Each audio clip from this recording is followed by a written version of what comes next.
Así quedará espacio para cuando te saque de mi casa. Esas fueron las palabras que le disparé a Lucía cuando me recibió con esa sonrisa de víbora, anunciándome que había vendido mi auto sin mi permiso. Jamás imaginó que esa sonrisa se convertiría en cenizas en cuestión de segundos. Pero antes de contarte cómo una mujer de 67 años demolió los planes de una manipuladora profesional, déjame llevarte al momento exacto donde todo explotó. 3 días. Solo 3 malditos días estuve fuera de mi casa. 3 días visitando a mi hermana Catalina en Querétaro, huyendo de mi propia casa porque ya no soportaba respirar ese aire contaminado de hipocresía, de palabras venenosas disfrazadas de amor, de sentirme como una invasora en el lugar donde di a luz a mi hijo, donde mi esposo Roberto me besó por última vez, antes de que el cáncer nos arrancara nuestro futuro juntos. El autobús me escupió en la esquina de mi colonia bajo ese sol abrasador de la tarde, mientras arrastraba mi maleta de rueditas, esa que Roberto me regaló a los 60 años diciéndome: una mujer como tú merece viajar con clase. Una electricidad oscura recorrió mi columna vertebral. Esa sensación que solo las mujeres maduras conocemos, ese sexto sentido que nunca, y escúchame bien, nunca se equivoca. Al doblar en mi calle, mi corazón se contrajo como un puño. El portón azul cielo de mi hogar estaba entreabierto. Imposible. Yo siempre lo cerraba con doble llave. Lo empujé lentamente con ese presentimiento eléctrico quemándome las tripas. Y ahí fue cuando lo vi, o mejor dicho, cuando no lo vi. El garaje, vacío, brutalmente vacío. Mi Chevrolet plateado, mi compañero de 15 años, el último regalo de Roberto antes de que esa maldita enfermedad me lo arrebatara, había desaparecido, evaporado, robado. Me quedé ahí petrificada, la maleta cayendo de mis dedos entumecidos, el sol clavándose como cuchillos en mi nuca, incapaz de procesar la traición que mis ojos confirmaban. Ese automóvil no era metal y caucho, era mi libertad. Era poder ir a misa sin pedirle permiso a nadie. Era manejar al mercado los sábados sin depender de ningún hijo generoso. Era sentir que todavía controlaba mi propia existencia. Y entonces la escuché. Esa risa, esa maldita risa que en los últimos meses había aprendido a decodificar como el sonido preciso del peligro aproximándose. Lucía emergió de mi casa, porque sí, todavía era mía, secándose las manos en un trapo de mi cocina, sonriendo. Esa sonrisa de zorra que ponía cuando creía haber ganado alguna batalla. Vestía una blusa nueva, carísima, de esas que cuestan lo que yo gastaba en comida durante un mes completo, el cabello recién peinado de salón, las uñas como garras pintadas de rojo sangre. «Suegra, qué bueno que regresó», canturreó con esa voz de miel podrida que utilizaba para disfrazar su veneno. Queríamos avisarle, pero todo fue tan rápido con el ajetreo. Silencio. No dije absolutamente nada. Solo la atravesé con la mirada esperando, porque mi cuerpo ya lo sabía. Cada célula de mi ser ya había presentido la traición. Vendimos su carro. Lo soltó así, casual, como quien anuncia que compró tortillas. Total, usted ya ni lo usaba, suegra. Ahí juntando polvo, gastando en tenencia. Nicolás y yo necesitábamos urgentemente el dinero para unos pendientes y pues ya está. Lo vendimos ayer mismo. Nos dieron 45,000 pesos. El planeta entero se detuvo en seco. No fue como en las películas. No hubo música dramática ni cámara lenta. Fue peor. Fue ese silencio aterrador donde todo se pulveriza por dentro mientras tu cuerpo permanece verticalmente intacto. Porque así nos programaron a las mujeres de mi generación. Aguantar, tragar vidrio molido, sonreír mientras te arrancan el alma a jirones. Pero espera, antes de revelarte cómo destruí sus planes, necesito que hagas algo. Si esta historia está provocándote escalofríos, si sientes que esto podría pasarte a ti o ya te pasó, dale like ahora mismo y suscríbete a este canal. Lo que viene a continuación te va a demostrar que hasta la mujer más callada del planeta tiene un límite explosivo. Y cuando ese límite se cruza, hasta el infierno tiembla. Lucía continuaba parloteando, algo sobre que era buen precio para un auto tan viejito, que necesitaban pagar deudas urgentes, que yo lo comprendería. Pero yo ya no procesaba sus palabras envenenadas.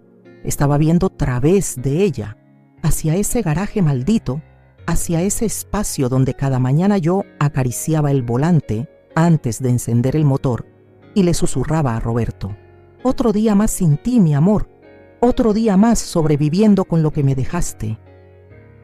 Ese automóvil conservaba su esencia, su colonia, la manera exacta en que ajustaba los espejos retrovisores, sus manos fantasmas sobre el volante cuando me enseñó a conducir a los 50 años, porque según él, ninguna mujer debería depender jamás de otro ser humano para moverse por la vida. Y esta mujer, esta intrusa, vestida con ropa costosa comprada con dinero que no ganaba, me lo había arrancado, sin preguntarme, sin tener siquiera la decencia microscópica de avisarme. Sentí algo ascender por mi garganta como lava hirviendo. No eran lágrimas, era algo mucho más antiguo, mucho más peligroso. Era ese fuego que las mujeres llevamos almacenado durante décadas enteras, esperando pacientemente el momento exacto para convertir todo en cenizas. Si esta historia está tocando tu corazón, si te hace sentir que tú también puedes recuperar tu dignidad, déjame tu comentario. Cuéntame, ¿alguna vez tuviste que poner límites a alguien que amabas? ¿Desde dónde nos estás viendo? Dale like si Mariana te inspiró y suscríbete para seguir compartiendo historias de vida como esta. Porque aquí, en este espacio, todas las voces importan. Todas las historias merecen ser escuchadas. Y todas las mujeres que alguna vez se sintieron invisibles merecen recordar que son guerreras. La sonrisa de Lucía tembló cuando finalmente vio mi expresión. Se dio cuenta, tal vez demasiado tarde, de que había cruzado una línea invisible. ¿Suegra?, preguntó, su voz dulce evaporándose. ¿Está bien? La atravesé con esa mirada. Ese tipo específico de mirada que solamente las mujeres que han parido hijos, enterrado esposos y sobrevivido traiciones devastadoras podemos ejecutar. Esa mirada que no necesita gritos porque es más filosa que cualquier cuchillo de carnicero. Qué bueno que vendieron el auto, Lucía. Mi voz emergió tranquila, demasiado tranquila, peligrosamente tranquila. Así que dará espacio suficiente para cuando lo saque definitivamente de mi casa. Vi cómo su sonrisa se congelaba instantáneamente en su cara, cómo sus ojos se agrandaban procesando lo imposible, cómo el trapo resbalaba de sus manos temblorosas. Como dice, escuchaste perfectamente lo que dije. Levanté mi maleta con una calma aterradora y caminé directamente hacia la puerta. Ahora, con tu permiso, necesito descansar en mi casa. Pasé junto a ella. Su perfume ostentoso y caro me provocó náuseas. Entré a mi sala, a mi espacio sagrado, y lo primero que capturé con la mirada fue a Nicolás, mi hijo, mi único hijo, desplomado en el sillón que Roberto y yo compramos recién casados cuando todavía creíamos que el amor conquistaba todo. Tenía los ojos enrojecidos e inyectados. No me miró cuando entré. Y ahí lo supe. Lo supe con esa certeza demoledora que únicamente el dolor materno puede otorgar. Él lo sabía. Había permitido que esto sucediera. Había tomado una decisión y no me había elegido a mí.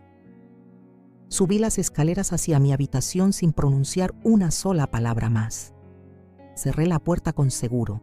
Me senté al borde de mi cama, esa cama donde dormí abrazada a Roberto durante 32 años, y dejé que el silencio me envolviera como una mortaja.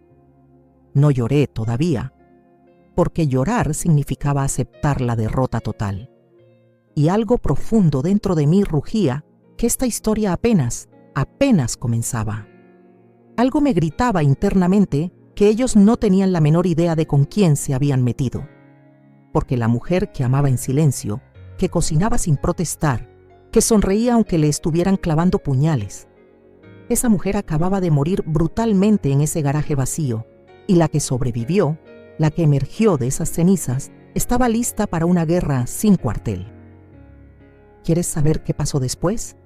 Espera el siguiente capítulo, porque lo que descubrí esa noche lo cambió absolutamente todo. 3 años atrás, ¿cómo firmé mi propia sentencia de muerte para entender cómo llegué a ese momento devastador? Parada frente a un garaje vacío, mirando a mi nuera como si fuera una desconocida peligrosa, necesito transportarte exactamente 3 años atrás. Al día preciso en que abrí mi puerta creyendo ingenuamente que estaba siendo buena madre, sin saber que estaba firmando mi propia sentencia de muerte emocional. Habían transcurrido apenas 4 meses desde que enterré a Roberto. 120 días interminables viviendo en una casa que súbitamente se sentía del tamaño de un estadio abandonado. Cada habitación guardaba su voz como un eco fantasmal. Cada rincón olía brutalmente a su ausencia. Me levantaba religiosamente a las 5 de la madrugada, no porque tuviera algo productivo que hacer, sino porque la cama sin él era un recordatorio constante, insoportable, de absolutamente todo lo que había perdido para siempre. Nicolás venía a visitarme los domingos sin falta. Traía pan dulce de la panadería que me gustaba. Se sentaba conmigo a tomar café. Me preguntaba mecánicamente cómo estaba, y yo mentía. Le decía, bien, tranquila, aprendiendo a vivir sola. Porque eso es lo que hacen las madres, ¿verdad? Mentimos descaradamente para que nuestros hijos no carguen con el peso aplastante de nuestro dolor. Ese domingo específico de octubre, Nicolás llegó diferente. Traía a una mujer colgada del brazo como trofeo, Lucía. La primera vez que la vi pensé, es bonita. Tenía ese tipo de belleza manufacturada que se exhibe en revistas de moda. Piel artificialmente clara, cabello largo y brillante por tratamientos costosos. Sonrisa perfecta y calculada. Vestía un vestido ajustadísimo que dejaba ver claramente que frecuentaba gimnasios caros, que sabía exactamente cómo manipular la atención masculina. Me abrazó con un perfume tan agresivo y fuerte que casi me marea. Suegrita, qué emoción conocerla finalmente. Nicolás me ha contado tanto sobre usted. Suegrita. Desde el primer segundo. Como si con esa palabrita cariñosa pudiera saltarse olímpicamente todos los escalones de la confianza genuina. Mamá, dijo Nicolás, y en sus ojos detecté algo que no veía desde su infancia. Ilusión pura, esperanza ingenua. Nos casamos hace 2 semanas por el civil. Queríamos decírtelo personalmente. Me quedé congelada con la taza de café suspendida en el aire como en una fotografía. Casados. Mi hijo se había casado y yo no estuve presente. No hubo invitación. No hubo vestido de novia. No hubo ese momento sagrado en que la madre del novio abraza a su hijo y le susurra, «Sé feliz, hijo mío». Pero tragué el vidrio molido. Sonreí. Los abracé mecánicamente. ¡Qué hermoso! Felicidades a ambos. Lucía soltó una risa de campanitas que después aprendería a odiar visceralmente. Es que todo fue tan vertiginoso, suegrita. Nos conocimos, nos enamoramos como locos y dijimos, ¿para qué esperar? La vida es cortísima, hay que vivirla intensamente. Tenía razón en eso último, al menos. La vida es corta. Roberto me lo había demostrado brutalmente cuando se fue sin previo aviso, sin darme tiempo de prepararme para un universo sin su existencia. Nos sentamos a comer. Lucía monopolizó completamente la conversación. Habló sin parar sobre su trabajo en una boutique exclusiva del centro, sobre lo imposiblemente difícil que era conseguir departamento porque todo estaba carísimo, sobre lo muchísimo que anhelaba formar una familia con Nicolás. Lo decía todo con esa energía característica que tienen las personas jóvenes, esa certeza arrogante de que el mundo les debe absolutamente todo. Y entonces lo soltó como bomba. Suegrita, queríamos pedirle un favor enorme. Se inclinó hacia mí colocando su mano sobre la mía con familiaridad falsa. ¿Nos dejaría quedarnos aquí solo 2 meses? Es que estamos buscando departamento, pero con mi sueldo y el de Nicolás apenas juntamos para el enganche. Si nos ahorramos la renta 2 meses, lo logramos sin problemas. Miré a Nicolás buscando confirmación, apoyo, algo. Él no me miraba. Tenía los ojos obsesivamente fijos en su plato, moviendo el arroz de un lado a otro con el tenedor como niño regañado. 2 meses, 60 días. Compañía en esta casa que me tragaba viva cada noche. La voz de mi hijo resonando en el pasillo otra vez. Tal vez hasta nietos pronto. Una razón real para levantarme con ganas en las mañanas. Claro que sí, hijo mío. Esta es tu casa. Siempre lo ha sido y siempre lo será. Lucía me abrazó tan fuerte que casi me derriba de la silla. Ay, suegrita, no sabe cómo se lo agradecemos de corazón. Le prometo solemnemente que no va ni a notar que estamos aquí. Somos limpios, ordenados, tranquilos. 2 meses había prometido. Los 2 meses se transformaron en 4 cuando Lucía anunció que el departamento que iban a rentar se lo asignaron a otra persona. Mala suerte, suegrita, pero ya aparecerá otro mejor. Los 4 se convirtieron en 6 cuando Nicolás perdió su trabajo en la fábrica de autopartes. Es temporal, mamá. Ya estoy enviando currículums por todas partes. Solo necesito un tiempito más. El año completo se cumplió y yo seguía esperando patéticamente que me dijeran: mamá, ya encontramos lugar. Gracias por todo tu apoyo. Pero esas palabras jamás llegaron. Lo que sí llegó fue el cambio. Lento, metódico, venenoso. Al principio eran detalles microscópicos. Lucía movió los muebles de la sala sin consultar, porque así se ve más moderno, suegrita. Cambió las cortinas de mi cocina sin preguntarme siquiera. Trajo sus propios platos y guardó los míos, los que me regaló mi madre cuando me casé, hasta arriba del mueble donde yo apenas alcanzaba con dificultad. Empezó a cocinar supuestamente para ayudarme, porque yo ya había trabajado suficiente en mi vida. Pero la verdad era otra. No quería que estuviera en mi propia cocina. Me miraba con impaciencia irritada cuando yo intentaba hacer café en las mañanas, como si estorbara en mi propio territorio. Mejor siéntese, suegrita. Yo le llevo el café a su cuarto. A mi cuarto. Como si el resto de la casa ya no fuera mío. Como si me hubiera transformado en inquilina de mi propia vida. Después vinieron las reglas, una a una, como soga al cuello. Suegrita, ¿le molesta no poner tanta música en las mañanas? Es que Nicolás trabaja hasta tardísimo y necesita descansar adecuadamente. Suegrita, mejor no invite a sus amigas entre semana. Es que tenemos que concentrarnos en cosas importantes. Suegrita, ¿puede avisarnos cuando vaya a salir? Es simplemente para no preocuparnos. Avisar en mi propia casa. Pedir permiso para invitar a las amigas que venían a visitarme religiosamente desde que yo tenía 20 años. Pero lo peor, lo absolutamente peor, no eran las reglas opresivas. Era Nicolás. Mi hijo se había transformado en un fantasma. Salía tempranísimo, regresaba tardísimo. Cuando yo intentaba hablar con él genuinamente, Lucía siempre aparecía con alguna emergencia fabricada. Que si necesitaba ayuda urgente con la computadora, que si tenían que ir a ver un departamento, que si tenían una cita importantísima. Una tarde lo encontré completamente solo en el patio, fumando. Algo que nunca había hecho en su vida. Hijo mío, ¿estás bien realmente? Sí, mamá, todo bien, de verdad. ¿Por qué siento que ya no platicamos como antes? Se quedó callado un momento eterno. Vi algo indefinible en sus ojos. Algo como culpa mezclada con miedo. No logré distinguir cuál predominaba. Es que ha estado difícil, mamá. El trabajo nuevo no paga tan bien como esperaba.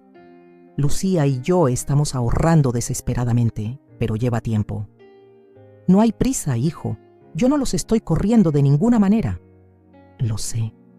Me miró finalmente a los ojos. Gracias por todo, mamá. De verdad, de corazón. Me abrazó y en ese abrazo sentí algo aterrador, como si se estuviera despidiendo, como si entre él y yo hubiera aparecido una pared invisible que crecía implacablemente cada día un poco más. Esa pared tenía nombre y apellido: Lucía Martínez. Pasaron 2 años completos, 24 meses observando impotente cómo mi casa dejaba de ser mía, cómo mi hijo me miraba cada vez menos, cómo el espacio donde yo había criado una familia, enterrado a mi esposo, guardado celosamente mis recuerdos más sagrados, se llenaba progresivamente de cosas que yo no reconocía ni amaba. Las vecinas empezaron a preguntarme con preocupación. Doña Socorro, que vivía en la casa adyacente desde hace 30 años, me interceptó en el mercado. Mariana, ¿qué pasa con tu nuera? La otra vez le pregunté por ti y me dijo que estabas descansando, como si ella fuera la dueña absoluta de tu casa. Doña Esperanza, que vendía gorditas en la esquina, fue más directa todavía. Esa muchacha anda diciéndole a todo el mundo que la casa ahora es de los dos, que tú estás mayor y que ellos te cuidan como si fueras una carga. Nada más te aviso, Mariana, por si no lo sabías. No lo sabía, o no quería saberlo, porque saber te obliga a actuar. Y actuar significaba enfrentar lo que más temía, perder definitivamente a mi hijo. Hasta que una noche escuché algo que me partió literalmente en 2 mitades. Eran casi las 11. Yo no podía dormir como siempre. Bajé sigilosamente a la cocina por un vaso de agua y las escuché hablando en la sala. Lucía y su madre Casilda, que había venido a visitarla. Te lo digo clarísimo, mamá. La vieja ya está grande. No va a durar mucho más. Cuando se muera, todo esto queda automáticamente para Nicolás. Y Nicolás hace exactamente lo que yo digo. ¿Y si no se muere pronto?, preguntó Casilda con una risa que me heló hasta la médula. Pues la convencemos de que se vaya a un asilo o algo así. Que venda la casa y nos dé nuestra parte justa. Total, ella sola aquí.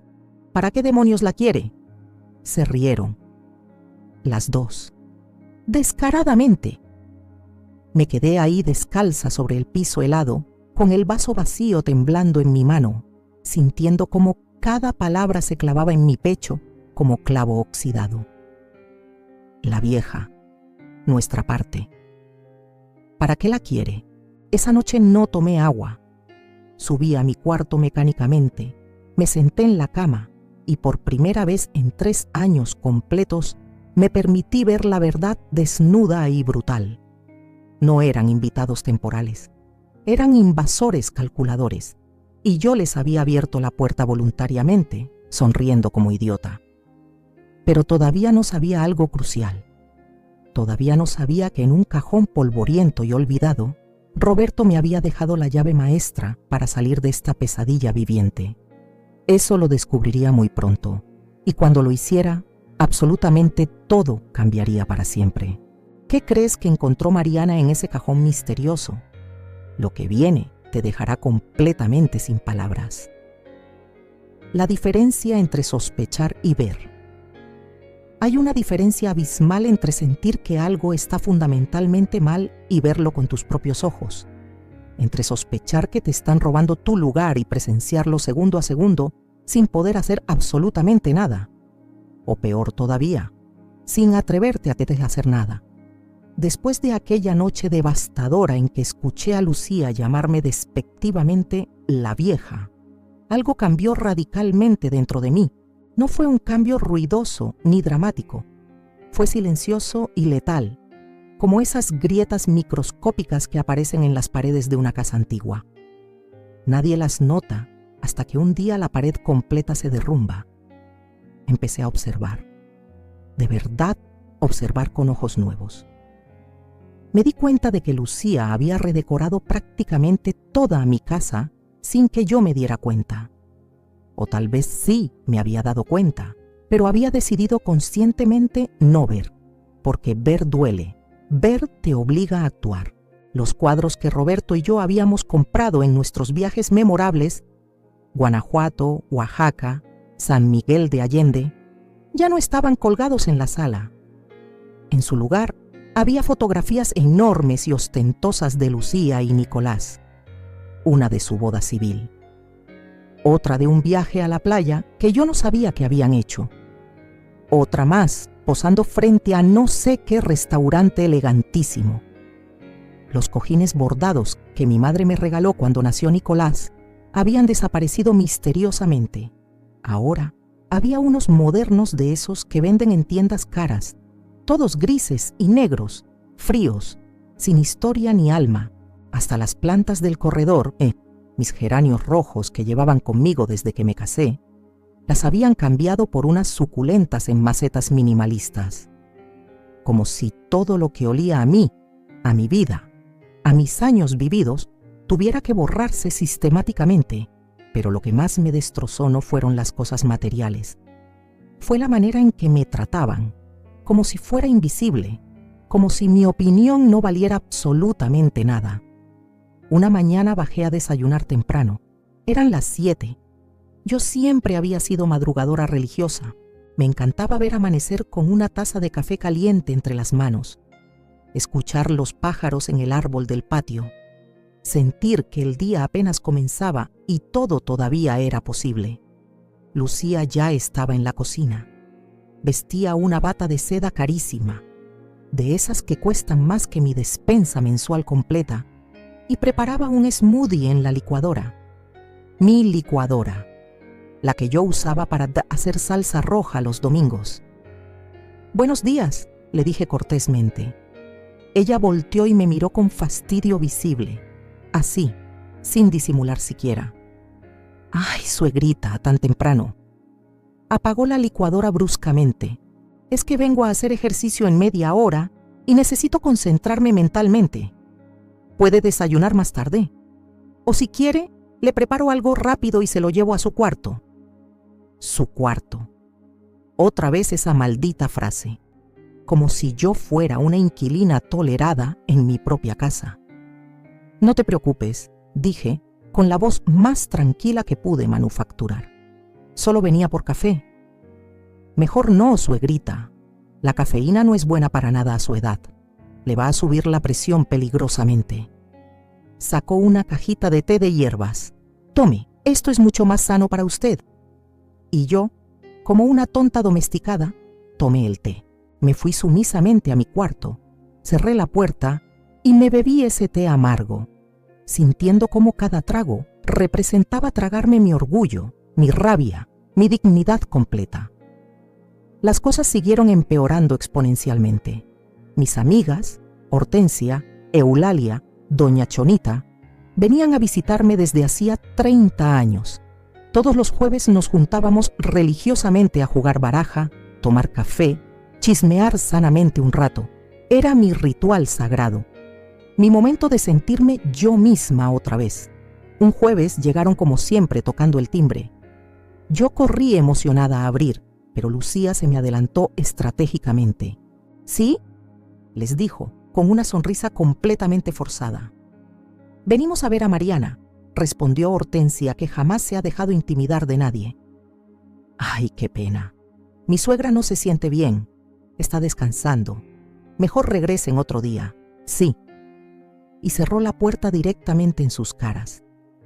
Yo estaba ahí parada en el pasillo, perfectamente bien, escuchando cómo mi nuera les mentía descaradamente, viendo cómo mis amigas se alejaban confundidas, probablemente pensando que yo ya no quería verlas.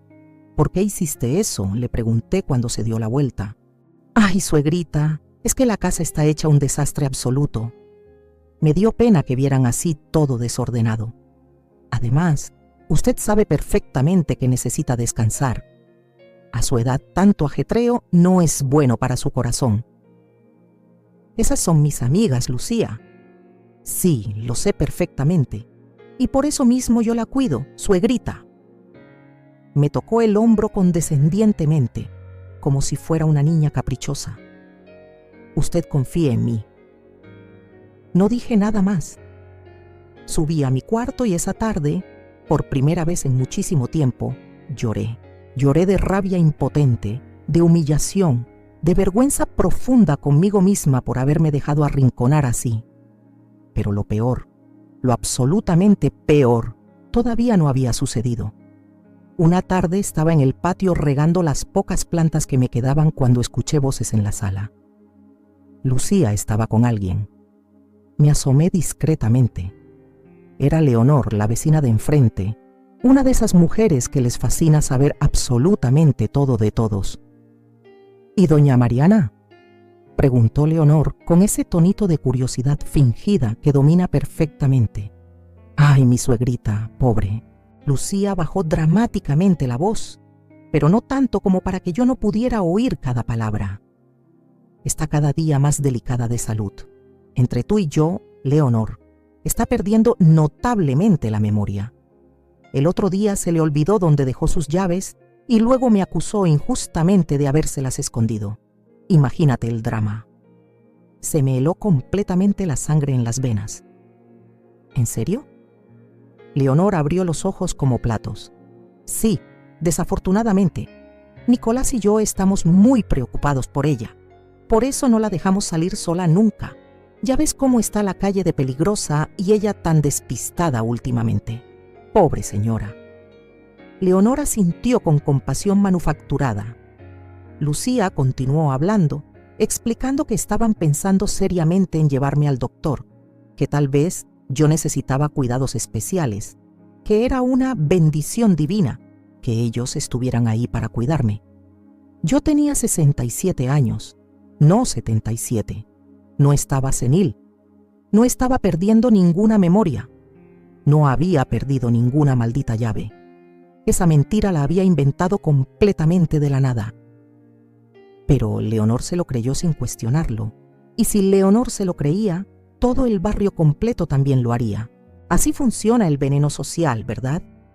Repites una mentira suficientes veces con cara de preocupación, y la gente empieza a verla como verdad absoluta. Me estaba pintando deliberadamente como una anciana incapaz, como una carga insoportable, como alguien que necesitaba desesperadamente que la salvaran, cuando en realidad la única que necesitaba salvarse urgentemente era yo, de ella. Esa noche en la cena, Nicolás llegó del trabajo. Venía agotado. Siempre venía agotado últimamente. Se sentó a la mesa sin pronunciar palabra. Lucía le sirvió la comida que yo había preparado, por cierto, pero ella se llevaba todo el crédito como siempre. Hijo, intenté hablar con él directamente. ¿Podemos platicar un momento a solas? Ahorita no, mamá, estoy muy cansado. Es importante, de verdad. Lucía lo interrumpió estratégicamente. Nicolás, amor, ¿te acordaste de depositar para el gas? No, se me olvidó completamente. Es que se nos va a acabar y todavía falta pagar la luz también. Ay, no sé cómo vamos a hacer para cubrir todo. Nicolás se frotó la cara con ambas manos. Se veía completamente derrotado, acabado, destruido. Ya veremos, Lucía, ya veremos cómo le hacemos. Yo los miraba desde mi lugar en esa mesa donde había celebrado todos los cumpleaños de Nicolás desde que nació, donde había comido con Roberto cada noche durante 32 años, donde había llorado cuando murió mi madre, donde había reído cuando Nicolás dijo su primera palabra, y ahora me sentía como una completa extraña, como alguien que sobraba en su propia historia. El gas y la luz los pago yo, dije quedito pero firmemente. Siempre los he pagado desde que compramos esta casa. Lucía me miró con esa sonrisa condescendiente que ya odiaba visceralmente. Sí, suegrita, pero es muchísimo gasto para usted sola. Mejor déjenos ayudarla. Ya bastante hace con dejarnos vivir aquí generosamente.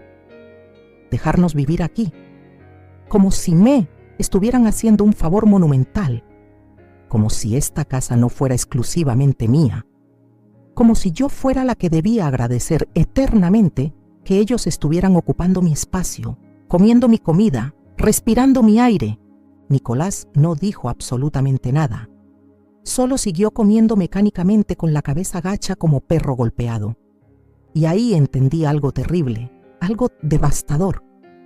Mi hijo me había abandonado sin irse físicamente. Estaba ahí sentado frente a mí, pero su cabeza, su corazón, sus decisiones, todo eso ya no me incluía en absoluto. Lucía había logrado exactamente lo que quería desde el principio. Lo había alejado completamente de mí sin que él se diera cuenta del proceso. O tal vez sí se dio cuenta perfectamente, pero simplemente no le importó lo suficiente. Esa noche no pude dormir ni un segundo. Me quedé despierta hasta las 3 de la madrugada, mirando fijamente el techo, sintiendo cómo las paredes de mi cuarto se cerraban lentamente sobre mí como tumba. Pensé intensamente en Roberto, en lo que diría si pudiera verme así. Él siempre fue un hombre fuerte e inquebrantable, un hombre que no se dejaba pisotear por nadie, que defendía lo suyo con uñas y dientes, que me defendía a mí ferozmente. Mariana, me decía siempre, tú eres mucho más fuerte de lo que crees. No permitas jamás que nadie te haga sentir pequeña o invisible. Pero yo sí me sentía pequeña, invisible, borrada sistemáticamente de mi propia existencia. Había llegado al punto más bajo posible, a ese lugar oscuro donde una mujer se pregunta honestamente si vale la pena seguir peleando o si es mejor rendirse completamente, dejar que se queden con todo, hacerse microscópica, desaparecer sin hacer ruido. Pero algo, una vocecita enterrada muy profundo en mi interior, me susurraba insistentemente que esto no podía ser el final de mi historia, que tenía que haber otra salida del laberinto, y la había. Estaba guardada cuidadosamente en un cajón que llevaba 3 años completos sin abrir, en una carta escrita con la letra temblorosa de un hombre que me amó apasionadamente hasta su último aliento en esta tierra. Yo solo tenía que encontrarla, solo tenía que atreverme a buscar. Sé que mueres de curiosidad. ¿Qué crees que decía esa carta misteriosa? Lo que Mariana está a punto de descubrir cambiará absolutamente todo el juego. La noche que todo cambió. El regalo final de Roberto. Hay noches en las que el insomnio no es tu enemigo, es tu aliado más poderoso. Te obliga brutalmente a enfrentar lo que llevas días, semanas, meses evitando. Te coloca frente a las decisiones que has pospuesto cobardemente. Te empuja, sin piedad, hacia los rincones oscuros donde guardaste las cosas que dolían demasiado para mirarlas directamente. Esa noche fue precisamente una de esas. Eran las 4 de la madrugada. La casa descansaba en ese silencio espeso y pesado que solo existe cuando todos duermen profundamente menos tú. Me levanté de la cama sin encender ninguna luz.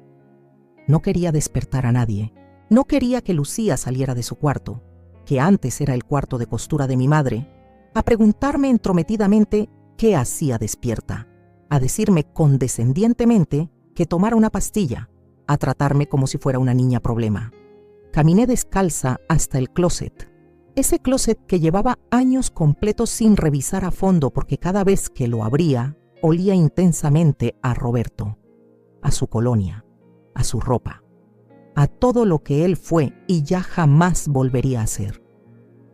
En el fondo absoluto, detrás de las cajas de zapatos viejos y las cobijas de invierno, estaba el cajón de madera. Ese que Roberto había construido él mismo con sus propias manos en el taller del patio cuando todavía teníamos 20 años y el mundo entero nos pertenecía. Lo palpé con mis dedos temblorosos. Estaba polvoroso, completamente olvidado. Lo saqué con extremo cuidado. Pesaba más de lo que mi memoria recordaba. Me senté directamente en el piso con el cajón sobre mis piernas y respiré hondo 3 veces. Sabía perfectamente que ahí dentro había cosas que me romperían en pedazos. Fotos de cuando éramos jóvenes e inmortales. Cartas que nos escribimos cuando él trabajaba en Monterrey y yo me quedaba aquí embarazada de Nicolás. Boletos de cine amarillentos. Servilletas de restaurantes donde celebramos aniversarios. Toda una vida guardada celosamente en un pedazo rectangular de madera. Abrí la tapa con manos temblorosas y ahí estaba todo, como una avalancha de recuerdos que me golpeó violentamente en el pecho. Vi nuestra foto de bodas, borrosa por el tiempo implacable. Vi el primer mechón de cabello de Nicolás, guardado religiosamente en un sobre amarillento. Vi las tarjetas de cumpleaños que yo le había dado a Roberto cada año con mis mensajes cursis escritos con pluma azul. Pero entonces, en el fondo absoluto del cajón, vi algo que no recordaba haber colocado ahí jamás. Un sobre blanco, grueso, sellado meticulosamente con cinta canela. En la parte delantera, con la letra temblorosa de Roberto, esa letra que se le puso difícil en sus últimos meses por la quimioterapia brutal, decía claramente, para Mariana. Abre esto solo si alguna vez alguien intenta quitarte lo que construimos juntos. Se me cortó completamente la respiración. Mis manos temblaban incontrolablemente cuando rompí el sello. Dentro había varios documentos oficiales doblados con precisión y una carta escrita completamente a mano. Encendí la lamparita del buró, me puse los lentes y empecé a leer con el corazón desbocado. Mi Mariana querida y amada, si estás leyendo esto es porque algo salió terriblemente mal, porque alguien, y tengo mis sospechas fundadas de quién podría ser, está intentando aprovecharse cruelmente de ti. Perdóname por no habértelo dicho antes cara a cara. No quería preocuparte cuando yo estaba enfermo terminal. No quería que pasaras mis últimos días pensando en papeles y propiedades en vez de estar conmigo, sosteniéndome la mano. Pero necesito que sepas algo crucial. Necesito que tengas las armas necesarias para defenderte cuando yo ya no esté físicamente ahí para protegerte. Hace 5 años, cuando el negocio de refacciones estaba en su mejor momento económico, compré 2 propiedades adicionales además de nuestra casa. Lo hice pensando exclusivamente en nuestro futuro, en que tuviéramos algo completamente seguro por si algún día yo faltaba. Están registradas únicamente a tu nombre, Mariana. Solo a tu nombre. Nadie más puede reclamarlas legalmente. También compré un departamento pequeño en la colonia Portales. Lo renté a una familia de absoluta confianza. El dinero de esa renta va directamente a una cuenta de banco que abrí exclusivamente para ti. El número está en los documentos que adjunto. Cada mes entran automáticamente 8,500 pesos. No es una fortuna, pero es tuyo. Es tu libertad. Es tu independencia. Nicolás no sabe absolutamente nada de esto. Perdóname por ocultárselo, pero vi algo en él que me preocupaba profundamente. Vi que a veces es débil de carácter, que se deja manipular fácilmente por quien grite más fuerte o por quien le prometa cosas brillantes. Y tenía miedo genuino de que si sabía de estas propiedades, alguien, su esposa, algún amigo oportunista, quien fuera, lo convenciera de quitártelas. Esto es tuyo, Mariana, solo tuyo, exclusivamente tuyo. No dejes que nadie te haga sentir que no vales nada. No dejes que te convenzan de que eres una carga insoportable. Tú eres la mujer más fuerte que he conocido en mi vida, la que crió a nuestro hijo prácticamente sola mientras yo viajaba, la que cuidó de mi madre cuando estaba enferma, la que me sostuvo la mano en el hospital cuando yo tenía terror de morirme. Eres una guerrera, mi amor, y las guerreras verdaderas no se rinden jamás. Si necesitas ayuda legal, busca al licenciado Medina. Es mi abogado de toda la vida. Él tiene copias certificadas de todo. Confía en él como confiaste en mí. Perdóname por dejarte. Perdóname por no poder estar ahí para defenderte físicamente. Pero te dejo esto. Estas propiedades, este dinero, esta carta. Te dejo mi amor, Mariana. Y eso nadie, absolutamente nadie, te lo puede quitar jamás. Siempre tuyo hasta la eternidad. Roberto. Se me cayeron las lágrimas sobre el papel. Mancharon la tinta azul. Pero ya no importaba, porque esas palabras ya estaban grabadas con fuego en mi corazón para siempre. Roberto lo sabía. De alguna forma misteriosa lo sabía. Sabía que vendría alguien. Tal vez no Lucía específicamente, pero alguien, a intentar robarme lo que era mío. Y me había dejado un escudo, una armadura, una espada. Saqué los documentos con manos temblorosas. Eran escrituras completamente legales y selladas. Propiedad número 1. Una casa pequeña en Neza. 2 recámaras, un baño. Rentada a una familia que pagaba 6,000 pesos mensuales. Esos pagos iban directamente a la misma cuenta del banco que Roberto mencionaba. Propiedad número 2. Un local comercial en La Merced, rentado a una señora que vendía hierbas y remedios naturales, 4,200 pesos mensuales. Propiedad número 3. El departamento en Portales, el que generaba los 8,500 pesos mensuales. Hice cuentas rápidas en mi cabeza. Entre las 3 propiedades estaban entrando exactamente 18,700 pesos cada mes, casi 19,000 pesos que yo no sabía que existían. Busqué frenéticamente el papel con el número de cuenta. Estaba ahí. Banco Santander, sucursal Insurgentes. Me vestí en silencio absoluto. Me puse un suéter, agarré mi bolsa. Bajé las escaleras sin hacer el menor ruido. Salí de la casa justo cuando estaba amaneciendo. El cielo tenía ese color naranja pálido que anuncia un nuevo día, una nueva oportunidad. Caminé las 4 cuadras hasta el cajero automático de la esquina. Metí la tarjeta que venía con los documentos. Marqué el NIP que Roberto había dejado cuidadosamente anotado. Y ahí, en la pantalla verde brillante del cajero, apareció el saldo. 26,450 pesos. Casi 300,000 pesos que habían estado ahí durante 3 años completos, creciendo mes a mes, esperándome pacientemente. Me tuve que sostener físicamente de la pared del cajero. Las piernas me temblaban violentamente. No era solo por el dinero, era por lo que significaba. Significaba que no estaba sola. Significaba que tenía opciones reales.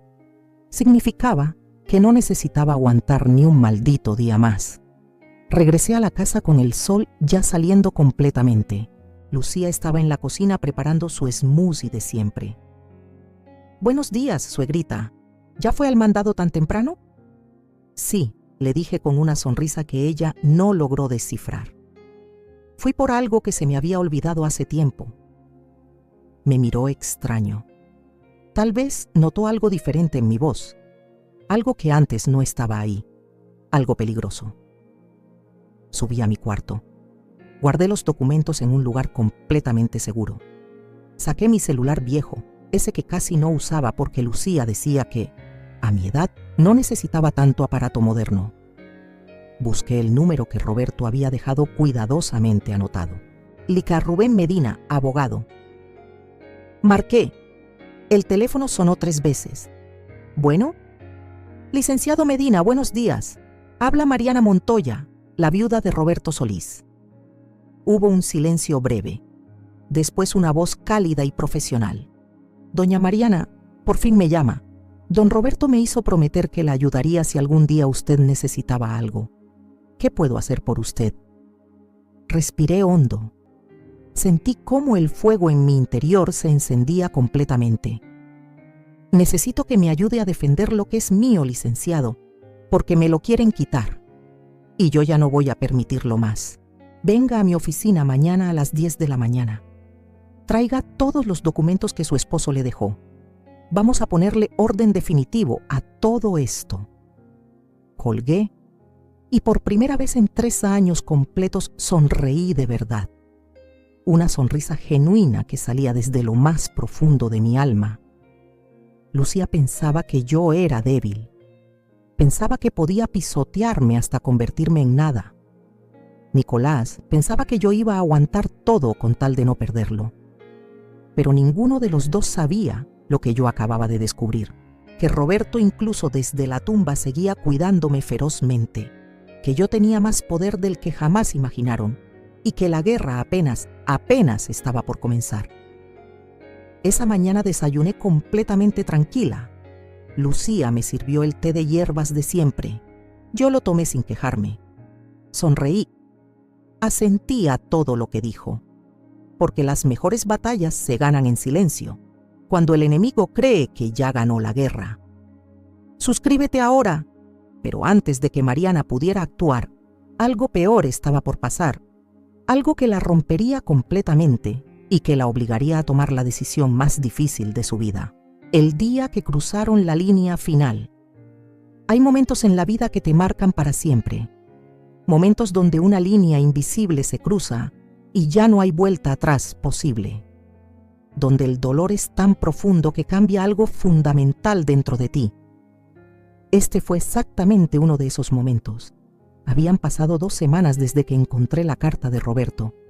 2 semanas en las que yo había estado reuniendo fuerzas silenciosamente, organizando papeles meticulosamente, preparándome mental y emocionalmente para lo que venía. El licenciado Medina me había explicado absolutamente todo con claridad cristalina. Las propiedades eran mías, la casa era mía. Yo podía pedirles que se fueran cuando quisiera sin justificación alguna, pero todavía tenía esperanza. Esa esperanza ridícula que tienen las madres. Esa que te dice que tal vez, solo tal vez, si hablas con tu hijo con el corazón completamente abierto, él va a entender. Va a reaccionar. Va a volver a ser el niño que te abrazaba y te decía, te quiero, mamá, sin que nadie se lo pidiera. Decidí intentarlo una última vez. Un domingo en la tarde, cuando Nicolás estaba en casa, le pedí que nos sentáramos a hablar los 3, como familia. Necesitamos platicar algo importante, les dije, mientras recogía los platos de la comida. Es sobre la situación de la casa. Vi cómo Lucía y Nicolás intercambiaban esa mirada específica que comparten las parejas cuando saben algo que tú no sabes. Cuando ya hablaron extensamente de ti a tus espaldas y ya tomaron decisiones sobre tu vida sin preguntarte absolutamente nada. Claro, mamá, dijo Nicolás, pero mejor mañana, ¿no? Hoy vinieron mis suegros y la familia de Lucía. Querían conocerte mejor. Se me cayó el alma al piso. ¿Cómo que vinieron? Sí, suegrita. Lucía sonrió con esa sonrisa que ya me ponía los nervios de punta. Le dije a mi familia que viniera para que platiquemos todos juntos, ya sabe, para que nos conozcamos más profundamente. Están en la sala esperando. No me habían preguntado, no me habían avisado. Simplemente invitaron gente a mi casa sin mi permiso. Tragué saliva. Respiré hondo 3 veces y salí a la sala. Ahí estaban todos, como invasión organizada. Don Esteban, el papá de Lucía, un hombre gordo, de bigote grueso y grasoso, con una playera polo estirada sobre la panza prominente y una actitud de quien cree que su opinión vale más que la de todos los presentes. Estaba sentado en mi sillón favorito, el que Roberto usaba para ver las noticias, con las piernas obscenamente abiertas como si fuera el dueño absoluto del lugar. Casilda, la mamá de Lucía, flaca como escoba, con el cabello teñido de rubio artificial y las uñas largas pintadas de morado chillante. Tenía esa cara permanente de quien siempre está juzgando, de quien ve exclusivamente lo que está mal, pero jamás lo que está bien. Me miró de arriba a abajo cuando entré, como midiendo cuánto valía mi ropa, mi peinado, mi existencia completa. Uriel, el hermano menor de Lucía, un muchacho de 23 años que no dejaba el celular ni para respirar. Ni siquiera me saludó cuando pasé junto a él. Y Berenice, la tía de Lucía, una señora de unos 50 con demasiado maquillaje barato y demasiadas pulseras ruidosas que sonaban cada vez que movía las manos. Llevaba una bolsa de marca, obviamente pirata de las que venden en Tepito, y se había servido galletas de Emi a la cena en un plato como si estuviera en su propia casa. Buenas tardes, dije intentando sonar amable aunque por dentro hervía. Ay, suegrita, qué bueno que baja. Lucía me jaló bruscamente del brazo y me sentó en una silla. Mire, ellos son mi familia. Ya les platiqué muchísimo de usted. Don Esteban me extendió la mano con suficiencia. Se la estreché por pura educación. Un placer, doña Mariana.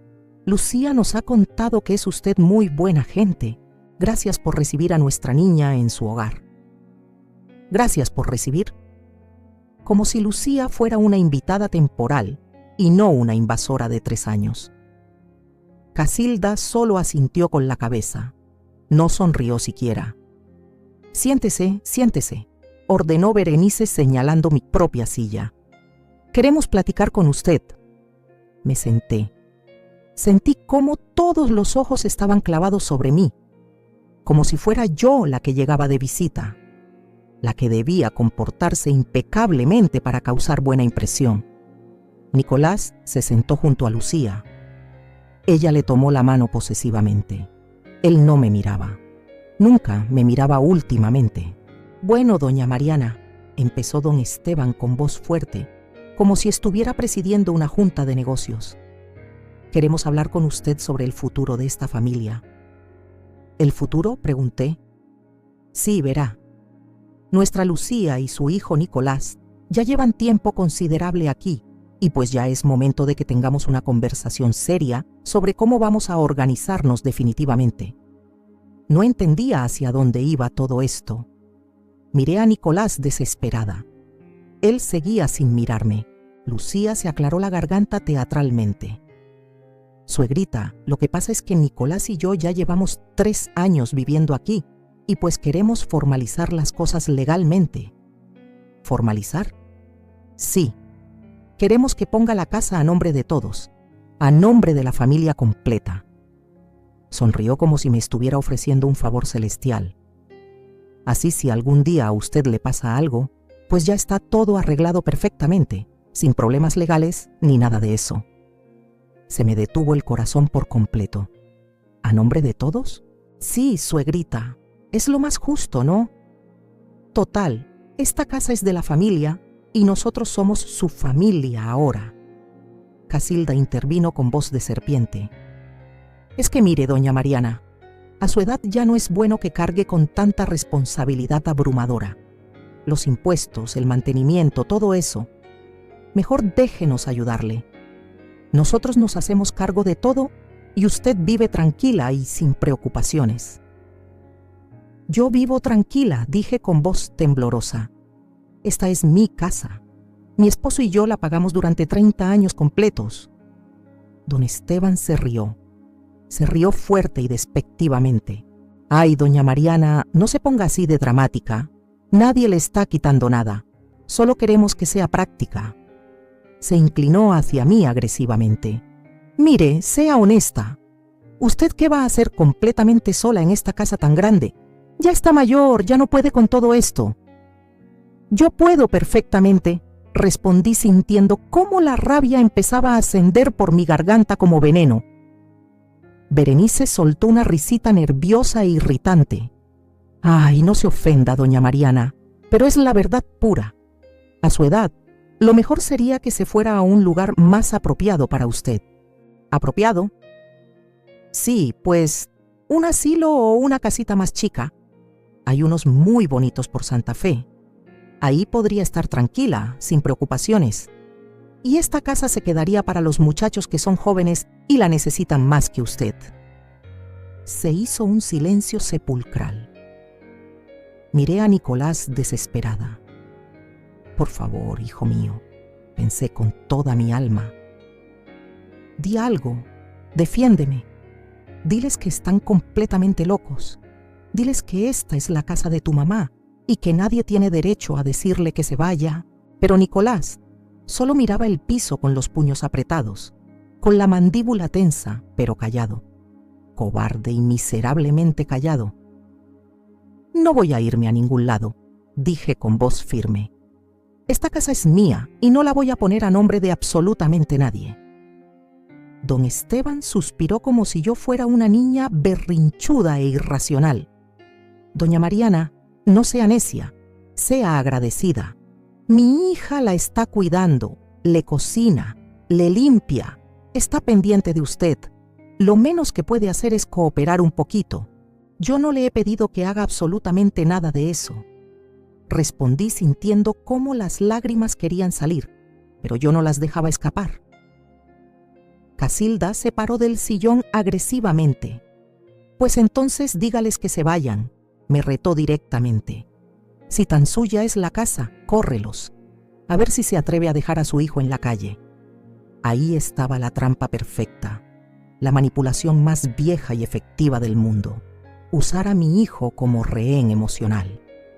Mamá. Nicolás finalmente habló. Su voz sonaba cansada, derrotada. Tal vez sí deberíamos pensar en, no sé, en vender la casa, dividir el dinero. Todos empezamos de nuevo. Se me rompió algo adentro. Algo que no tiene nombre en ningún idioma. Algo que cuando se quiebra ya jamás se arregla igual. Vender la casa, repetí. La casa donde naciste, la casa donde tu papá murió. ¿Esa casa quieres vender? Es que es mucho para ti sola, mamá, y nosotros necesitamos desesperadamente el dinero. Podríamos comprar algo más chico todos juntos, o tú podrías rentar un departamento y vivir tranquila. Lucía le apretó la mano.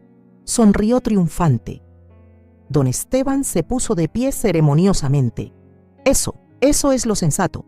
Venden esta casa, le dan a doña Mariana su parte, digamos unos 900,000 pesos, que es generoso, y con el resto los muchachos se compran algo.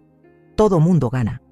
900,000 pesos de una casa que valía casi 3 millones. Me querían robar descaradamente delante de mis ojos con sonrisas y palabras bonitas. Me querían despojar de lo único que me quedaba. Me paré temblando de pies a cabeza. Quiero que se vayan, dije. ¿Cómo dice?, preguntó Casilda. Que se vayan todos, ahora. Don Esteban se rió nerviosamente. Doña Mariana, cálmese. No sea dramática. ¡Que se vayan de mi casa!, grité con una fuerza que no sabía que todavía poseía. El silencio fue brutal, aterrador. Nadie se movió siquiera. Todos me miraban como si me hubiera vuelto completamente loca, como si yo fuera la irrazonable, la mala absoluta de esta historia retorcida. Nicolás se paró y me tomó del brazo. Mamá, cálmate, siéntate. Me solté de un jalón violento. No me digas que me calme, no, después de esto. Salí de la sala con pasos furiosos, subí las escaleras, entré a mi cuarto, cerré la puerta con seguro y ahí, completamente sola, me desmoroné. Lloré como no lloraba desde que enterré a Roberto. Lloré de rabia impotente, de humillación profunda, de dolor insoportable. Lloré porque mi hijo, mi único hijo, me había traicionado de la peor manera posible, porque había elegido el dinero sobre mí, porque había dejado que esa familia de víboras me tratara como basura en mi propia casa. Escuché cómo se iban gradualmente, cómo cerraron la puerta. Cómo Lucía le decía a Nicolás con voz alta, ya vas a ver qué se le pasa, no más está enojada y dramática. Me quedé ahí acostada en mi cama, viendo el techo sin ver nada, sintiendo cómo algo dentro de mí moría lenta y dolorosamente. Y algo más, algo frío, algo duro como acero, nacía en su lugar. Ya no había vuelta atrás posible, ya no había perdón disponible. Ahora venía la guerra total, y yo no pensaba perderla. Lo que Mariana hizo después de esa noche cambiaría todo para siempre, porque cuando una mujer decide que ya no tiene absolutamente nada que perder, se vuelve invencible. El contraataque, cuando la víctima se convierte en cazadora. Hay dos tipos de mujeres en este mundo: las que lloran eternamente y se quedan ahí esperando que alguien las rescate, y las que se secan las lágrimas brutalmente, se ponen de pie y rescatan ellas mismas su propia vida. Esa noche decidí definitivamente a cuál de las dos pertenecía. Me quedé despierta hasta que salió el sol. No por insomnio, sino porque mi cerebro no paraba de trabajar, de calcular, de planear meticulosamente. Cada humillación que había sufrido, cada palabra envenenada, cada mirada de desprecio, todo se convirtió en combustible puro. Roberto siempre me decía: Mariana, tú tienes algo que muchos no tienen, paciencia infinita, y la paciencia bien usada es el arma más poderosa que existe. Tenía razón absoluta. A las 6 de la mañana me levanté, me bañé, me puse mi vestido azul marino, el que usaba para ocasiones importantes, y me maquillé. No mucho. solo lo suficiente para verme como una mujer que sabe exactamente lo que vale. Bajé a desayunar. Lucía ya estaba en la cocina como siempre. Me miró sorprendida. «Buenos días, suegrita. ¿Ya se le pasó el coraje de ayer?» «Buenos días, Lucía», respondí con una sonrisa suave y calculada. «Sí, discúlpame. Creo que reaccioné mal. Estaba cansada». Ella parpadeó. No esperaba eso. «Ay, no se preocupe. Todos tenemos nuestros días difíciles». Se acercó y me tocó el hombro condescendientemente. «Lo importante es que lo platiquemos con calma, ¿verdad? Lo de la casa es para el bien de todos». «Tienes razón», dije, sin cambiar mi expresión neutral. «Vamos a platicarlo bien. Dame unos días para pensarlo cuidadosamente». Su cara se iluminó como árbol de Navidad. Creyó que había ganado. «Claro, suegrita, tómese su tiempo, pero ya verá que es lo mejor para todos». Desayuné tranquilísima. Tortillas con frijoles, café negro como siempre. Lucía me miraba de reojo, todavía desconfiada, pero yo mantuve la calma absoluta. Cuando Nicolás bajó, le di los buenos días como si nada hubiera pasado. «Mamá, sobre lo de ayer». «No te preocupes, hijo, ya pasó. Vamos a arreglarlo todo». Vi el alivio en sus ojos. El pobre idiota pensó que me había rendido, que finalmente había aceptado mi destino de vieja desechable. En cuanto se fueron, Nicolás al trabajo, Lucía a no sé dónde, me puse en acción inmediata. Saqué mi celular y llamé al licenciado Medina. «Licenciado, soy Mariana. Necesito verlo hoy mismo, es urgentísimo». «¿Pasó algo, doña Mariana?» «Sí, pero se lo cuento en persona». A las 11 de la mañana estaba sentada en su oficina, un lugar pequeño pero ordenado, con libreros llenos de códigos legales y el olor reconfortante a café recién hecho. El licenciado Medina era un hombre de unos 60 años, canoso, con lentes gruesos y una expresión seria, pero genuinamente amable. Le conté absolutamente todo, cada detalle, desde el día que Lucía y Nicolás llegaron hasta la humillación del día anterior.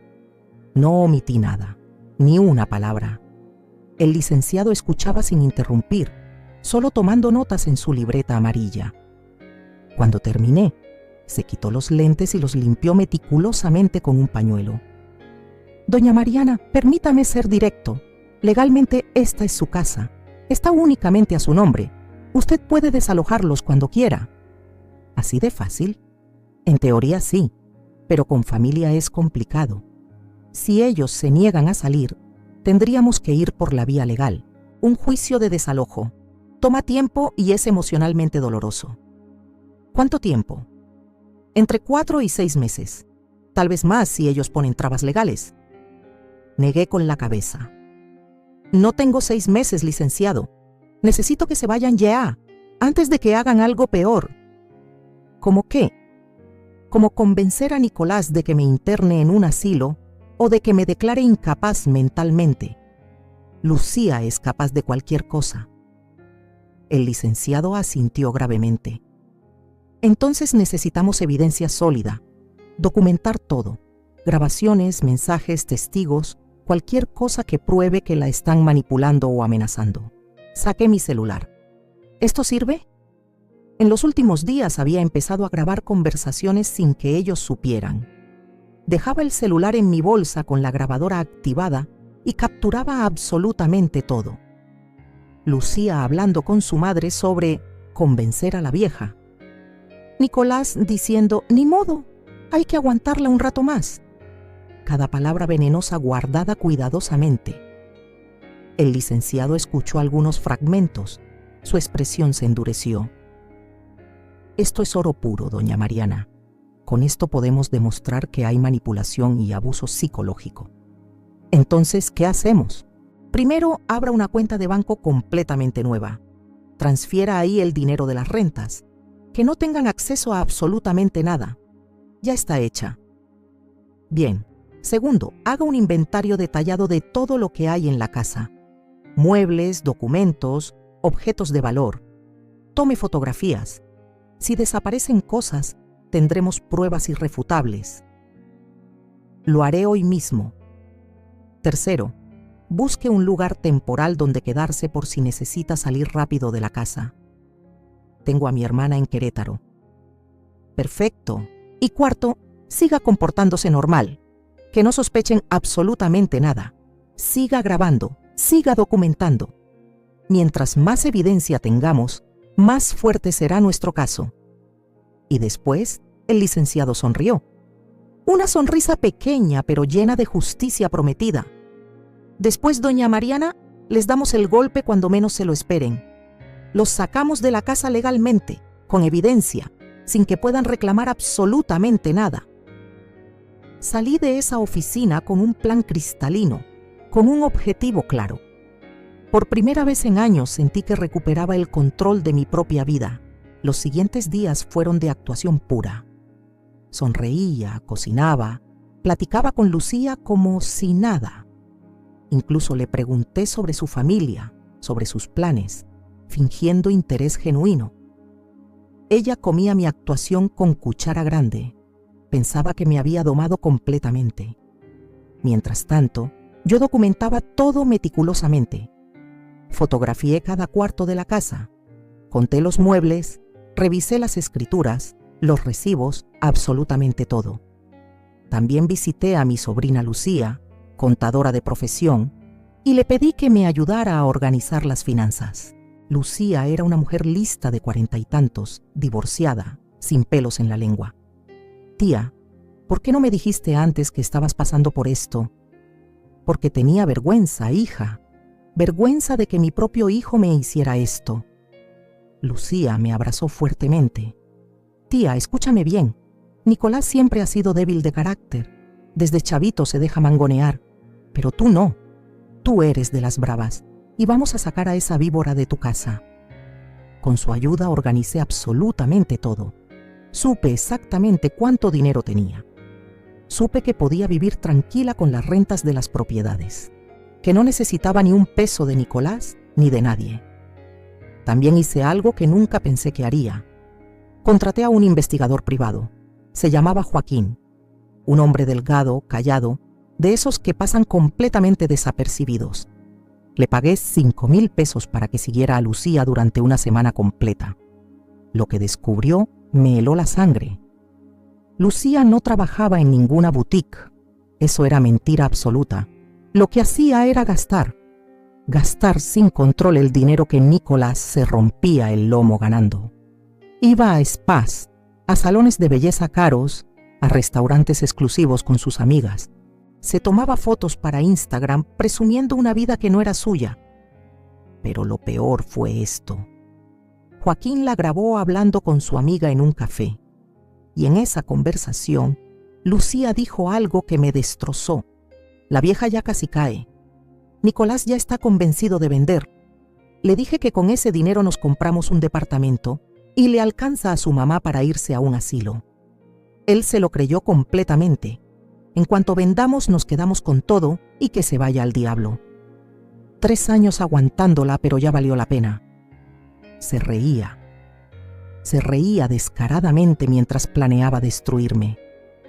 Cuando escuché esa grabación en la oficina del licenciado Medina, no lloré. Ya no me quedaban lágrimas, solo quedaba hielo puro. ¿Esto es suficiente?, pregunté.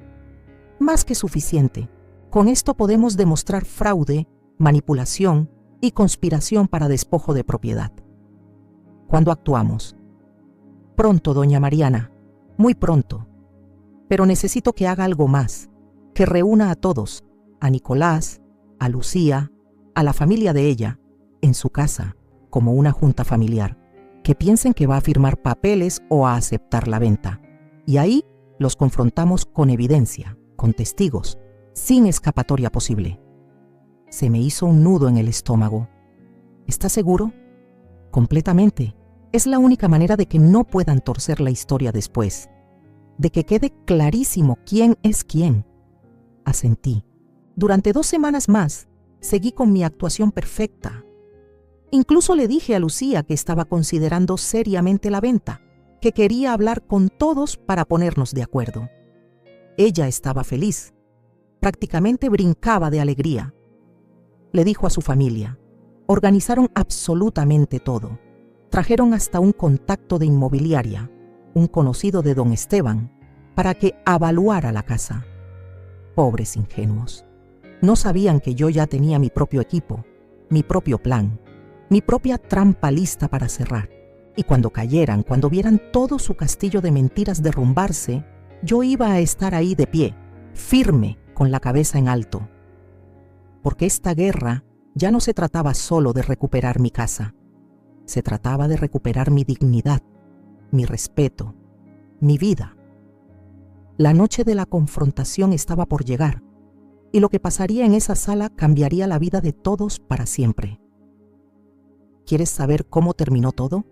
La confrontación final te dejará sin aliento. El día del juicio final.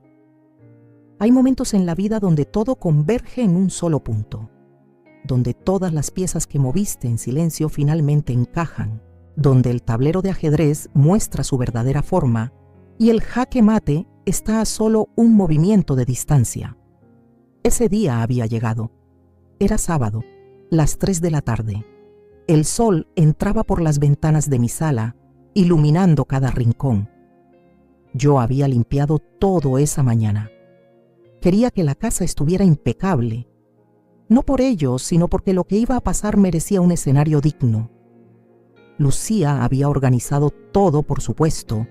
Invitó a sus papás, a su hermano Uriel, a la tía Berenice. Incluso trajo a un tal Óscar Rentería, el supuesto evaluador de propiedades, que era amigo de don Esteban, con su portafolio y su calculadora listo para hacer su teatro. Yo también había invitado a Emé y gente. Mi hermana Catalina vino desde Querétaro. Llegó temprano, me abrazó fuerte y me susurró al oído. Hoy se hace justicia, Mariana. Hoy recuperas lo tuyo. También estaba el licenciado Medina, sentado discretamente en una silla del comedor con su maletín de piel gastado. Lucía lo había visto entrar y me preguntó quién era. Un amigo de la familia, le dije con una sonrisa. Quiero que esté presente para que todo quede claro. Ella no sospechó nada. Estaba demasiado emocionada contando el dinero que creía que iba a ganar. A las 3:15 ya estaban todos sentados en mi sala. Don Esteban en el sillón principal con su panza asomándose entre la camisa. Casilda a su lado con esa cara de amargada perpetua. Uriel pegado al celular. Berenice comiéndose mis galletas sin pedir permiso. Y Óscar Rentería, el valuador falso, acomodando papeles sobre la mesa de centro. Nicolás estaba callado, sentado junto a Lucía, con las manos sudadas y la mirada perdida. Tal vez en el fondo sabía que algo no cuadraba. Tal vez su conciencia le gritaba que esto estaba mal, pero era demasiado cobarde para escucharla. Lucía me tomó del brazo cuando entré. Suegrita, qué bueno que ya llegó. Mire, aquí está el señor Rentería. Él va a explicarnos cuánto vale la casa y cómo podemos hacer la venta rápido. ¿Verdad que es emocionante? Muy emocionante, dije sin emoción alguna. Me senté en la silla que estaba junto al licenciado Medina. Catalina se paró detrás de mí con las manos sobre mis hombros.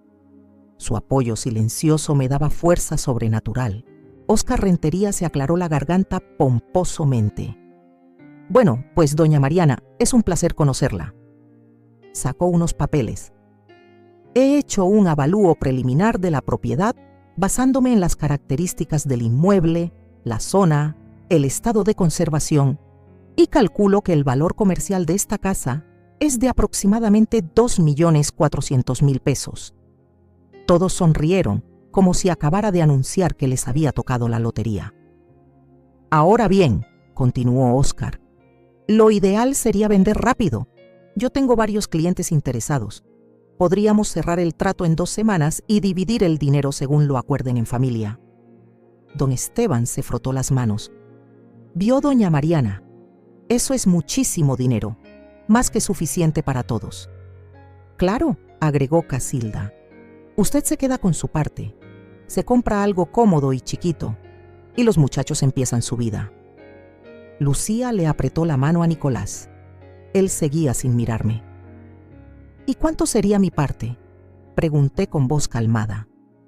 Óscar consultó su calculadora. Bueno, considerando que usted es la propietaria original, pero que su hijo y su nuera han vivido aquí y han contribuido al mantenimiento. No han contribuido en absolutamente nada, interrumpí.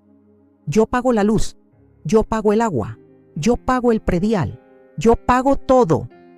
Se hizo un silencio incómodo. Lucía se rió nerviosa. Ay, suegrita, no sea así. Nosotros la ayudamos con otras cosas, ¿verdad, amor? Nicolás asintió sin convicción. Óscar carraspeó. Bueno, en fin, lo justo sería dividir el monto en partes equitativas. Digamos 800,000 pesos para usted y el resto para el matrimonio. 800,000 pesos de mi propia casa, de la casa que yo pagué con el sudor de 30 años. Me quedé viendo a Óscar Rentería, después a don Esteban, después a Lucía. ¿Y si yo no quiero vender? La sonrisa de Lucía tembló. ¿Cómo que no quiere vender? Pero si ya habíamos quedado. Yo nunca quedé en nada, Lucía. Tú decidiste por mí, como siempre. Don Esteban se paró del sillón. Doña Mariana, no se ponga difícil. Ya hablamos de esto. Es lo mejor para todos. Lo mejor para todos, repetí. O lo mejor para ustedes. Casilda bufó. Ya sabía yo que se iba a arrepentir. Siempre pasa con los viejos. Se ponen necios. Algo en mí hizo clic. El gatillo se jaló. Licenciado Medina, dije sin quitar la vista de Lucía. Creo que es momento. El abogado se puso de pie y sacó varios documentos de su maletín. ¿Quién es este señor?, preguntó Lucía con desconfianza. Soy Rubén Medina, abogado. Represento los intereses legales de la señora Mariana Montoya. ¿Abogado? ¿Para qué necesita abogado? Para proteger lo que es suyo, respondió el licenciado Medina con voz firme.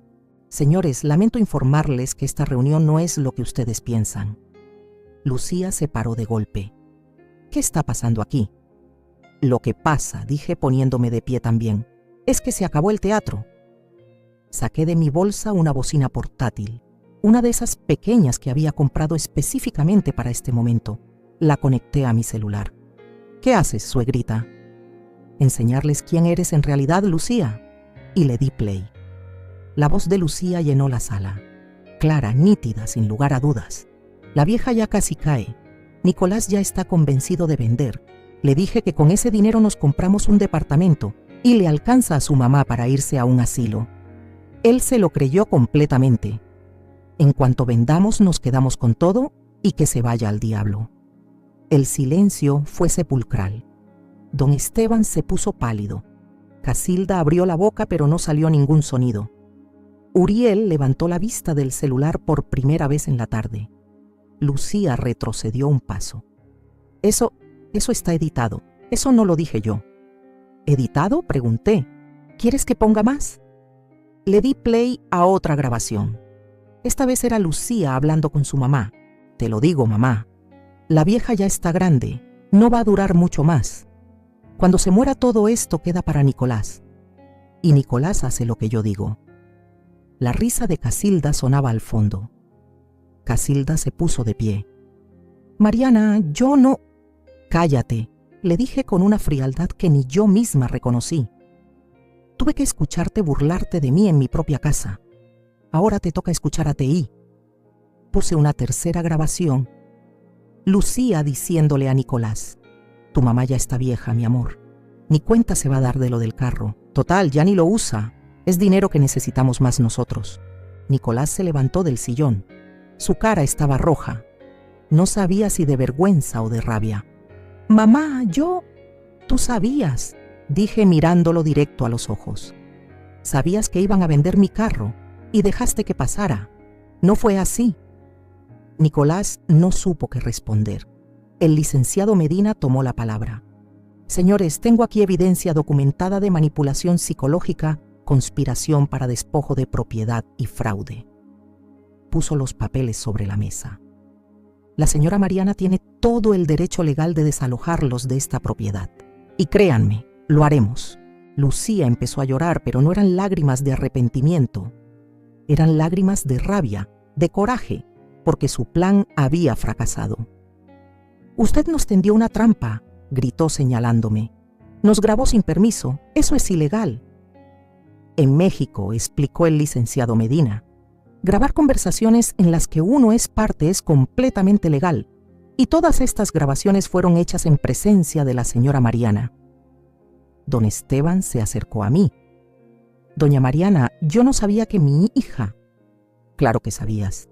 Estuviste aquí el día que me dijeron que me fuera a un asilo. Te reíste conmigo. Pensaste que era una vieja tonta a la que podían mangonear». Catalina intervino. «Tienen 15 días para desocupar esta casa, y si no se van, procedemos legalmente». El licenciado Medina puso las escrituras sobre la mesa. «Aquí está. Propiedad exclusiva de Mariana Montoya, viuda de Solís. Sin copropietarios, sin gravámenes». Lucía se derrumbó en el sillón. Don Esteban tenía la cabeza entre las manos. Casilda lloraba con rabia. 15 días, repetí. Y si no se van, el licenciado procederá legalmente. Y créanme, con toda la evidencia que tengo, no van a ganar. Uno por uno fueron saliendo. Don Esteban sin mirarme. Casilda murmurando maldiciones. Berenice con la cabeza gacha. Uriel corriendo hacia el carro.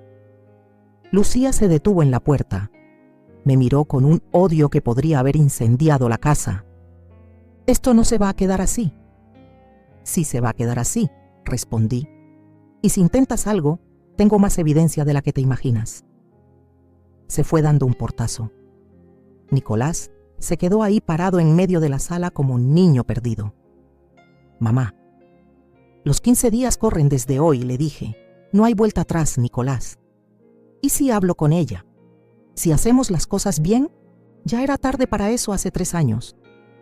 Sus ojos se llenaron de lágrimas. «Entonces, ¿perdí a mi mamá?» «No, tú elegiste perderme». Salió de la casa.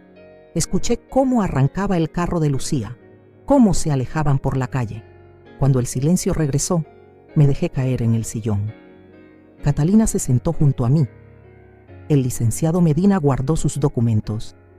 «Lo hizo muy bien, doña Mariana», dijo con respeto. «Sé que no fue fácil». «No», admití, «pero era necesario». Catalina me abrazó. «Ahora empieza tu verdadera vida, hermana». Miré alrededor de mi sala, mi casa, mi espacio.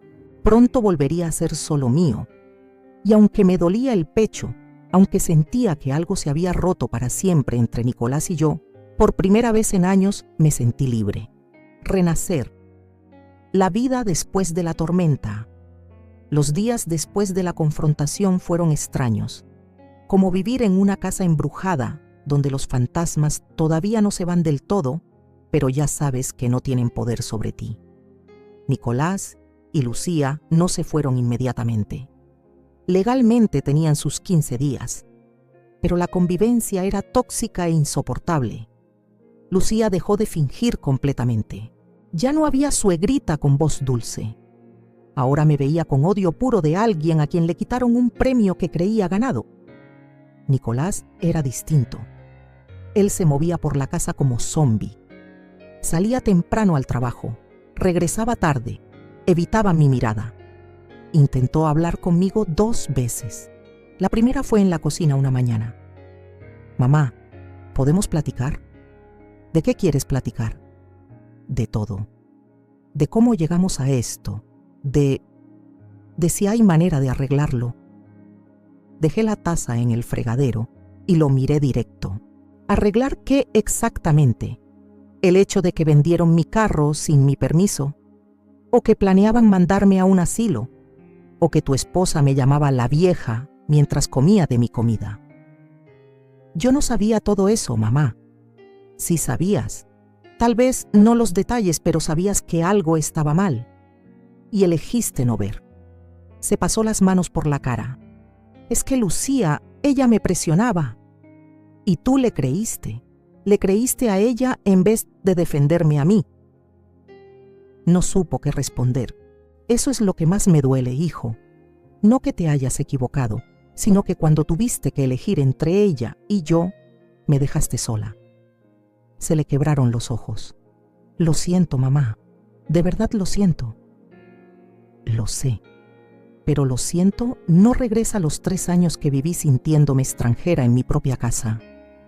Salí de la cocina. Al día siguiente, a las 9 de la mañana, llegó una camioneta de mudanzas. Lucía salió con las maletas sin despedirse, sin mirar atrás, como si yo no existiera. Nicolás cargó las últimas cajas. En la puerta se detuvo. Gracias, mamá, por todo, aunque no lo merezca. Cuídate, hijo. Se subió a la camioneta. Lucía ya estaba adentro con los brazos cruzados y la cara amargada que se le estaba volviendo permanente. Arrancaron. Los vi alejarse por la calle hasta que doblaron la esquina y desaparecieron. Cerré la puerta. Me quedé parada en el recibidor en el silencio más absoluto que había tenido en 3 años. Y entonces, por primera vez desde que todo esto empezó, sonreí. Mi casa estaba vacía, pero era mía otra vez. Pasaron los meses, retomé mi vida. Mis amigas volvieron, las clases de danzón, la misa de los domingos. 6 meses después de que se fueron, recibí una llamada. Era Nicolás. Mamá, ¿podemos vernos? Mi corazón dio un brinco. No había sabido de él en todo ese tiempo. Ni una llamada, ni un mensaje, nada. ¿Dónde estás?, pregunté. En un café cerca de tu casa, el de la esquina. ¿Puedes venir? Dudé un momento, pero algo en su voz, algo roto, algo humilde, me hizo decir que sí. Cuando llegué al café, lo vi sentado en una mesa del fondo, solo, sin Lucía. Se veía diferente, más delgado, con barba de varios días, ropa sencilla. Ya no traía esas camisas caras que Lucía le compraba. Me senté frente a él. Hola, mamá. Hola, hijo. Pidió 2 cafés. Nos quedamos en silencio un momento. Esos silencios incómodos de cuando hay tanto que decir que no sabes por dónde empezar. Me separé de Lucía, dijo finalmente. ¿Cuándo? Hace 3 meses. Ya está en proceso el divorcio. ¿Qué pasó? Se rió amargo. Todo. Vivir con sus papás fue un infierno. Ella me culpaba de todo. Yo le reclamaba lo del carro, lo de las mentiras. Peleábamos todos los días. Sus papás también empezaron a pelear entre ellos. Era insostenible. ¿Y dónde vives ahora? Rento un cuarto pequeño, pero es mío. Trabajo en otra fábrica. Gano menos, pero estoy más tranquilo. Lo vi con otros ojos. Ya no era el hombre débil que había dejado que su esposa me pisoteara. Era alguien que estaba, por primera vez en años, tomando sus propias decisiones. ¿Y por qué me buscas ahora?, pregunté. Se le llenaron los ojos de lágrimas. Porque necesito pedirte perdón, mamá. De verdad. No un perdón de palabra, un perdón real. Sé que no merezco que me perdones. Sé que te fallé de la peor manera posible, pero... Se le quebró la voz. No quiero vivir el resto de mi vida sin mi mamá. Extendió la mano sobre la mesa, temblando. Yo miré esa mano. La mano de mi hijo. La mano que había sostenido cuando aprendía a caminar. La mano que me había soltado cuando más la necesitaba.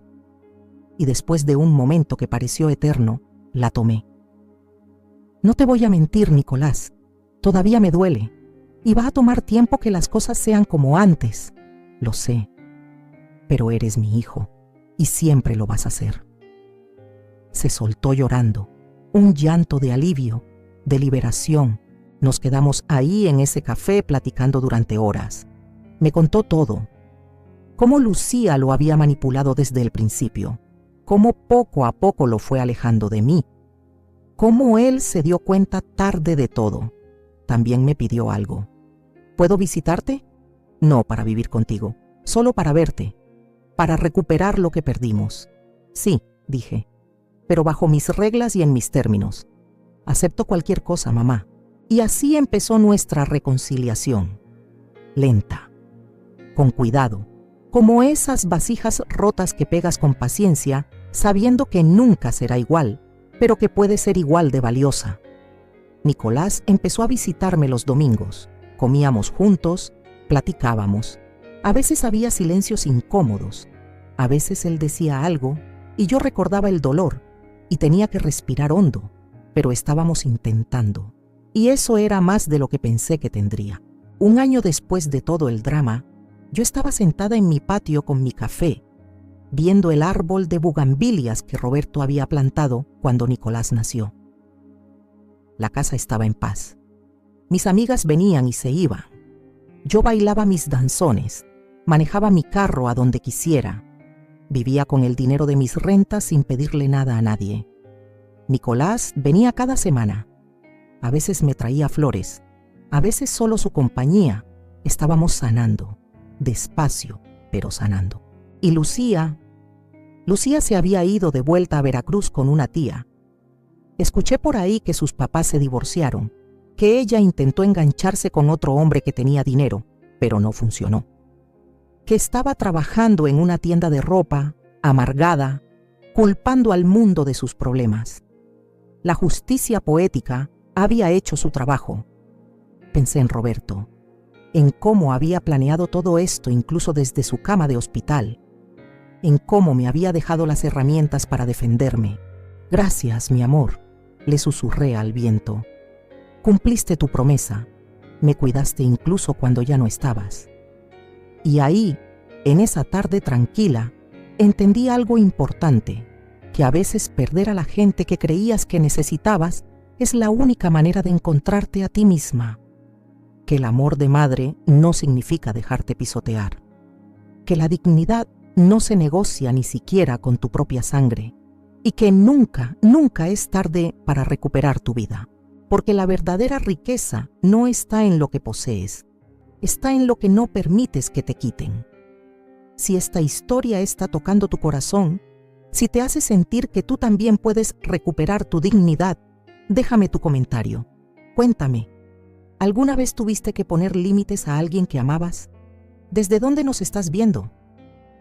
Dale like si Mariana te inspiró y suscríbete para seguir compartiendo historias de vida como esta. Porque aquí, en este espacio, todas las voces importan, todas las historias merecen ser escuchadas, y todas las mujeres que alguna vez se sintieron invisibles merecen recordar que son guerreras. Nos vemos en la próxima historia, porque tu historia también importa y merece ser contada.